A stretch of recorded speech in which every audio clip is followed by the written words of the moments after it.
sol de la tarde caía a plomo sobre la carretera federal 15, serpenteando a través del árido paisaje de Sonora. Marco Antonio "El Coyote" Sánchez, un trailero curtido por miles de kilómetros de asfalto, conducía su fiel Kenworth T680 con la destreza de un jinete domando a un potro salvaje. A sus 50 y tantos años, Marco había visto de todo en las carreteras de México: accidentes aparatosos, bloqueos inesperados, la generosidad de extraños y la crueldad del desierto. Esa tarde, sin embargo, el destino le tenía reservada una sorpresa inusual. Unos kilómetros antes de llegar a Hermosillo, Marco divisó una figura solitaria al borde de la carretera. Era una mujer joven, rubia, con una mochila grande a sus pies y un aire de desconcierto palpable. En una zona tan desolada, una mujer sola era una rareza, y Marco, a pesar de su costumbre de no involucrarse, sintió una punzada de preocupación. Redujo la velocidad de su tráiler con precaución, haciendo sonar el freno de aire con un silbido familiar. Se detuvo unos metros delante de la joven y apagó el motor. El silencio del desierto, interrumpido solo por el suave murmullo del viento, se hizo presente. Marco observó a la mujer por el retrovisor. Era alta, de complexión delgada, con el cabello rubio cenizo recogido en una coleta desordenada. Vestía unos pantalones vaqueros desgastados, una camiseta holgada y unas botas de senderismo sucias por el polvo del camino. Su rostro, a pesar del cansancio evidente, poseía una belleza natural, con ojos azules grandes y expresivos que ahora miraban su tráiler con una mezcla de esperanza e incertidumbre. Marco accionó la palanca para bajar la ventanilla y asomó la cabeza. ¿Necesita ayuda, señorita?, preguntó con su voz grave y amable. Su acento norteño era marcado, pero su tono era genuinamente preocupado. La mujer se acercó al camión con paso vacilante. Una sonrisa tímida, casi forzada, se dibujó en sus labios. Sí, por favor. Mi coche se averió hace unas horas y no he podido contactar a nadie. No tengo señal en mi teléfono. Su español era vacilante, con un acento extranjero que Marco identificó como estadounidense. ¿Y dónde iba?, preguntó Marco, escrutándola con la mirada. No había malicia en sus ojos azules, solo agotamiento. Iba a Bahía Quino, respondió ella, dudando ligeramente. Unos amigos me esperaban allí. Bahía Quino no estaba precisamente a la vuelta de la esquina. Marco conocía bien esa ruta. Suba, señorita. La llevaré a Hermosillo. Allí podrá encontrar un mecánico y quizás contactar a sus amigos. La mujer pareció dudar por un instante, mirando el imponente tráiler y luego a Marco. Finalmente, asintió con una sonrisa más amplia, aunque aún con un toque de fragilidad. Muchas gracias. De verdad, se lo agradezco muchísimo. Marco abrió la puerta del copiloto y la mujer subió a la cabina con agilidad, dejando caer su pesada mochila en el suelo. El interior del tráiler, aunque funcional y lleno de los objetos personales de Marco, una gorra desgastada, un termo de café, un rosario colgando del espejo retrovisor, fotografías de su familia pegadas al tablero, era un mundo desconocido para ella. Soy Marco Antonio, para servirle, se presentó él, extendiéndole una mano curtida. Soy Sara, respondió ella, estrechando su mano con una firmeza inesperada. Su sonrisa parecía iluminar brevemente su rostro. Marco puso en marcha el motor y el coloso volvió a rugir, reintegrándose a la carretera. Sara miraba el paisaje a través del parabrisas con una expresión que Marco no lograba descifrar. Parecía fascinada por la vastedad del desierto, pero también había una sombra de tristeza en sus ojos azules. Durante las primeras horas del viaje, el silencio predominó en la cabina. Marco respetaba la privacidad de su pasajera, y Sara parecía absorta en sus pensamientos. La puesta de sol tiñó el cielo de tonos naranjas y morados, creando un espectáculo fugaz de belleza salvaje. Marco encendió las luces del tráiler y la carretera se convirtió en un túnel iluminado en la oscuridad creciente. Alrededor de las 9 de la noche, Marco se detuvo en una gasolinera con un pequeño restaurante a un lado. Vamos a cenar algo, Sara. Usted debe estar hambrienta. Sara sonrió de nuevo, esa sonrisa que no terminaba de llegar a sus ojos. Gracias, Marco. Tengo algo de dinero. No se preocupe por eso. La casa invita, dijo Marco con un gesto amable. En el sencillo restaurante, mientras compartían unos tacos de carne asada y un café caliente, Marco notó que Sara comía con avidez, como si llevara días sin probar un bocado decente. Hablaban poco, pero Marco percibía una tensión contenida en la joven. Su sonrisa, aunque frecuente, parecía una máscara que ocultaba algo más profundo. Cuando regresaron al tráiler, la noche era oscura y estrellada. Marco continuó su camino hacia Hermosillo, mientras Sara se acurrucaba en el asiento del copiloto, mirando pensativamente el paisaje nocturno. El cansancio finalmente la venció y se quedó dormida, con la cabeza apoyada en la ventanilla. Marco la observó de reojo. Su rostro dormido perdía esa sonrisa forzada y revelaba una expresión de vulnerabilidad que le tocó el corazón. Parecía frágil y desamparada. Llegaron a Hermosillo alrededor de la medianoche. Marco se detuvo en una zona segura, cerca de una estación de autobuses y varios hoteles. Sara, hemos llegado. Aquí podrá encontrar un lugar para descansar y mañana buscar ayuda para su coche. Sara se despertó sobresaltada, con los ojos llenos de confusión por un instante.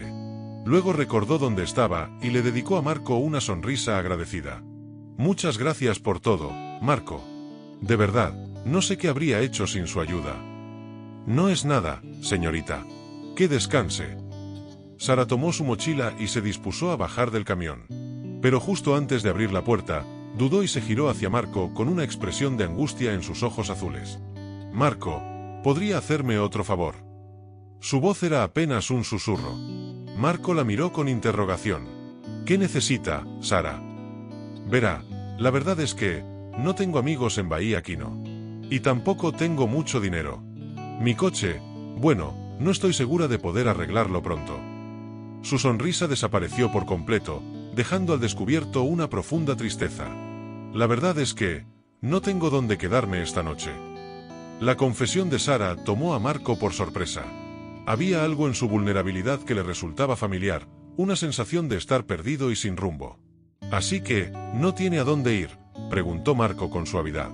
Sara negó con la cabeza, las lágrimas asomando a sus ojos azules. «No. Estaba viajando, tratando de encontrar un lugar, pero las cosas no salieron como esperaba». Marco sintió una oleada de compasión por la joven. La idea de dejarla sola en una ciudad desconocida a esas horas de la noche le resultaba inaceptable. Pensó en sus hijas, en lo vulnerable que podía ser una mujer joven sola en la carretera. «Sara», dijo Marco después de un momento de silencio. «Yo voy a pasar la noche aquí en Hermosillo. Tengo que descansar antes de continuar mi ruta mañana. Si usted quiere, puede quedarse a dormir en mi tráiler. Tengo una litera cómoda en la parte de atrás. Estará segura aquí». Los ojos de Sara se iluminaron con una mezcla de sorpresa y alivio. «Marco, ¿de verdad haría eso por mí? No quiero causarle molestias». «No es ninguna molestia, señorita. Prefiero saber que está segura. Mañana ya veremos qué podemos hacer». Sara asintió con gratitud, las lágrimas rodando por sus mejillas. «Muchas gracias, Marco. Es usted muy amable». Marco la guió hasta la parte trasera de la cabina, mostrándole la litera limpia y ordenada. Le ofreció una manta y una almohada. «Aquí estará cómoda. Cierre bien la cortina para tener privacidad. Yo dormiré en el asiento delantero». Sara se acurrucó en la litera, con los ojos brillantes por las lágrimas. «Gracias, Marco. No sé qué haría sin usted». Marco le dedicó una sonrisa tranquilizadora. «Descanse, Sara. Mañana será otro día». Cerró la cortina para darle privacidad y regresó al asiento del conductor. La idea de tener a una extraña durmiendo en su tráiler era inusual, pero sentía que había tomado la decisión correcta. Había algo en la tristeza oculta tras la sonrisa de Sara que le había llegado al corazón. A la mañana siguiente, el sol entraba tímidamente por las ventanas de la cabina. Marco ya estaba despierto, preparando un café en su pequeña cafetera portátil. Sara despertó poco después, con el rostro aún marcado por el cansancio, pero con una expresión más serena. «Buenos días, Marco», dijo con una sonrisa más genuina esta vez. «Buenos días, Sara. ¿Durmió bien?» «Sí, mucho mejor de lo que esperaba. Gracias». Compartieron un café y unas galletas que Marco tenía. Sara le contó un poco más sobre su situación. Era de California y había estado viajando por México con la esperanza de encontrar un lugar donde pudiera empezar de nuevo. Había tenido algunos problemas económicos y personales, y la sonrisa que mostraba al mundo era una forma de ocultar su desesperación. Su coche era lo poco que le quedaba, y su avería la había dejado completamente varada. Marco escuchó atentamente, sin juzgarla. Sabía lo duro que podía ser la vida a veces. «Sara», dijo Marco después de un rato. «Yo tengo que seguir mi ruta hacia Guadalajara hoy. Pero antes, Podemos ir a un taller mecánico para ver lo de su coche. Y si necesita algo de dinero para empezar de nuevo, bueno, yo puedo ayudarla con lo que esté a mi alcance. Los ojos de Sara se llenaron de lágrimas de nuevo. Marco, usted es demasiado bueno. No sé cómo pagarle. No se preocupe por eso. Lo importante es que salga adelante. Fueron juntos a un taller mecánico cercano. El diagnóstico no fue alentador. El motor del viejo coche de Sara había fallado por completo y la reparación sería costosa. Las pocas ahorros que le quedaban apenas cubrirían una parte del arreglo. Marco vio la desesperación en el rostro de Sara. Sin dudarlo, le ofreció una cantidad de dinero suficiente para cubrir la reparación y tener algo para sus gastos mientras buscaba un nuevo rumbo. Sara se resistió al principio, pero la insistencia sincera de Marco y su genuina preocupación la convencieron. «Marco, usted es un ángel», dijo Sara con la voz entrecortada por el llanto. «Nunca olvidaré su generosidad». «No diga eso, Sara. Todos necesitamos una mano amiga alguna vez. Ahora, tiene que ser fuerte y no perder la esperanza. México es un país de gente buena, estoy seguro de que encontrará su camino». Marco acompañó a Sara de regreso al taller y se aseguró de que su coche fuera reparado. Le dio su número de teléfono y le pidió que lo llamara si necesitaba algo más. Luego, con un apretón de mano sincero, se despidió de ella y subió de nuevo al Coloso. Mientras conducía rumbo a Guadalajara, Marco pensaba en Sara. Su sonrisa fingida, sus ojos tristes, su vulnerabilidad, le recordaban la fragilidad de la vida y la importancia de la solidaridad humana. Sabía que había hecho lo correcto al ayudarla, no esperando nada a cambio. La satisfacción de haber ofrecido un rayo de esperanza a una persona necesitada era su mejor recompensa. Unos meses después, Marco recibió una llamada inesperada. Era Sara. Su voz sonaba alegre y llena de vida. Le contó que su coche había sido reparado, que había encontrado un trabajo en un pequeño hotel en Bahía Quino y que estaba empezando a reconstruir su vida. Le agradeció una vez más su ayuda y su bondad. Marco sonrió al colgar el teléfono. Sabía que el asfalto de la vida estaba lleno de encuentros fugaces, de historias que se cruzaban brevemente y luego seguían caminos separados. Pero a veces, en medio de la soledad de la carretera, un pequeño acto de generosidad podía marcar una gran diferencia en la vida de alguien, dejando una huella imborrable en el corazón de ambos viajeros. Y para Marco Antonio el Coyote Sánchez, ese encuentro con la gringa rubia de la sonrisa triste se había convertido en un recordatorio de que, más allá del rugido de su motor y los interminables kilómetros de asfalto, lo más importante era la conexión humana y la capacidad de ofrecer una mano amiga en el momento justo. La carretera, después de todo, era mucho más que un camino de un punto a otro, era un escenario donde se representaban pequeñas y significativas historias de la vida.